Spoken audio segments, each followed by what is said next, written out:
Okay, so normally as we wrap up August and get into September, we're supposed to be done with these triple-digit temperatures, right? Well, not really. They're going to be sticking around, at least for the next few days, meaning September could see one or two of these 100-degree days as well. Once winter rolls around, though, we're going to ask this question, we've been asked this question, are we going to see the same kind of extremes that we're seeing now from one end of the spectrum to the other? We've seen it on social media. Richard Todd posted this question in the Idaho Weather Watchers Facebook group. You know, my grandma always used to say, if you've had a bad summer, you're going to have a bad winter.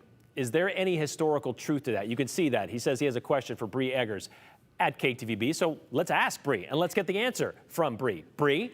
Well, if Bree's asked a question, I'm going to go into full detail because there's nothing I love more than writing a whole bunch of numbers in a notebook and printing out countless sheets of historical data. But I guess the bigger question is, and I've seen lots of people ask this, what is a bad winter? Is it record cold? When our average temperature during the winter of 84, 85 was 47.5 degrees. Is it a record warm winter? That would be bad for some, 56.4 degrees. Is it record snow? The winter of 1916, 1917 had 50 inches of snow. So what is a bad winter for you? Is the glass half full? Is the glass half empty? Or what is the glass full of?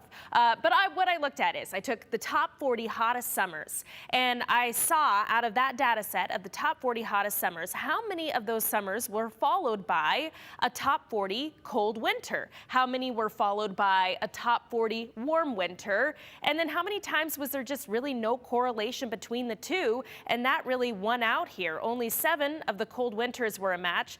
12 of the warm winters were a match. So I guess it's a little more likely it'll be a warm winter rather than a cold winter. But what if a bad winter to you is one with a whole lot of snow? So I took the top 10 hottest summers to see what the winter season following that hot summer brought us as a total snowfall amount. So as you can see, last summer was 2021, the hottest summer on record. I think this summer, just for reference, is going to go down as number 2, but 22 inches of snow, which is actually really close to average. And out of these 10 hot summers, hottest summers, there was only one outlier that was not at least average snowfall or below, and it was this one, 2007, when we had nearly 32 inches of snow, which was a La Nina year. Now, when we're talking about La Nina years or El Nino years, those are really the better clues that we can look at to see what kind of winter we might be having. So the Climate Prediction Center looks at those statistical models. They look at the ENSO state. Is it La Nina? Is it El Nino? They look at sea surface temperatures anomalies, and they try to bring us